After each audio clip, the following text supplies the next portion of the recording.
Et je suis ici au championnat suisse de paddle avec Robert Etienne. Bonjour Robert.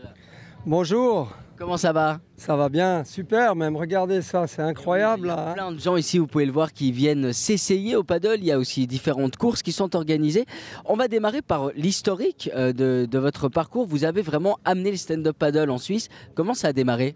Alors ça a démarré il y a 11 ans, j'ai vu Laird Hamilton que je suivais depuis pas mal d'années parce qu'il fait des jolies expéditions et des belles descentes. Je dis expéditions parce que les vagues qui surfent sont tellement grandes qu'on dirait qu'il est sur l'Everest.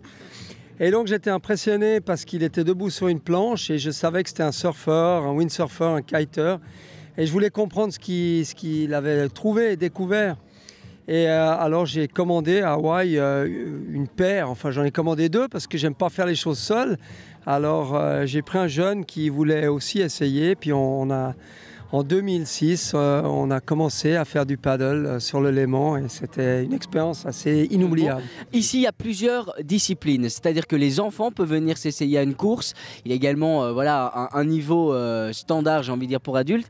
Mais il y a plein d'autres disciplines, dont une qui va démarrer aujourd'hui à 17 h, un peu plus sport, c'est quoi? Voilà, c'est ce qu'on appelle un peu la compétition reine du stand-up paddle. Pourquoi? Parce que c'est vraiment quelque chose de très animé, très court, un peu avec des chicanes. C'est ce qu'on appelle la technical race.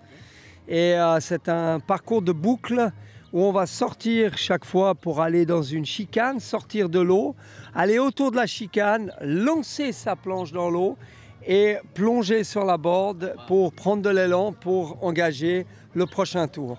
C'est vraiment plus intense, quoi. C'est beaucoup plus intense. Là, vous verrez, c'est vraiment un rythme où on se dépasse, où il y a des échanges de positions et c'est une compétition vraiment très animée qui fait 4-5 km en distance. Donc beaucoup plus courte que la 12 km de ce matin. Parce que le paddle rassemble aussi, ça c'est important. Le paddle rassemble et puis c'est vraiment un sport qu'on peut faire. On a vu des petits de 4-5 ans. À partir du moment qu'on sait nager, on peut aller sur l'eau. Et je ne vous dirai pas son âge, mais on dit que c'est bon de 7 à 77 ans. Mais je dirais même plus parce que ma mère a plus que 77 ans et elle fait du paddle. Elle est au Canada maintenant et elle aime vraiment se lever de bon pied, de bon matin pour aller faire son paddle. À un âge... Il y a de beaux cours d'eau là-bas. Magnifique, ouais, le cottage country. Exactement, quelle chance, quel beau privilège. Merci en tout cas, bonne journée à vous, merci. Super, bravo Radio Chablais, merci et bienvenue encore au village. Je vais aller rider, moi je vais aller m'essayer un peu. Allez, ça...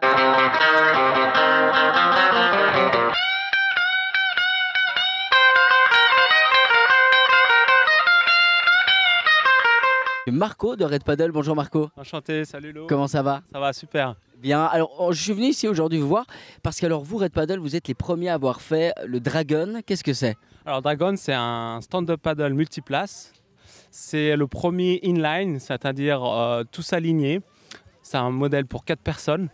Et donc on retrouve vraiment les sensations du stand-up paddle qui permet vraiment, en étant synchronisé, d'avoir vraiment une vitesse de croisière vraiment intéressante pour du stand-up paddle gonflable. À la base, le gonflable était vraiment prévu pour les petites sorties, vous me le disiez, location, débutant.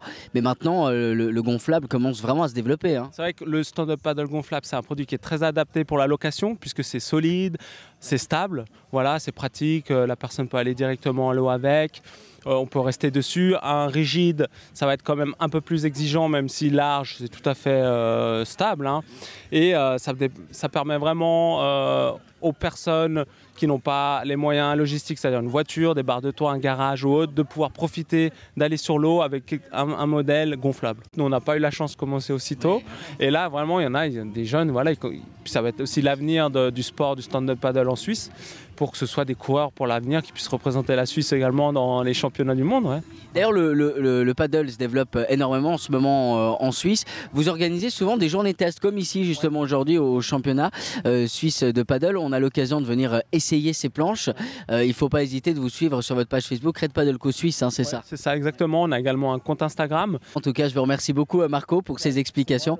Puis vous n'hésitez pas à aller liker cette page Facebook Red Paddle Co Suisse. Merci. Je t'en prie,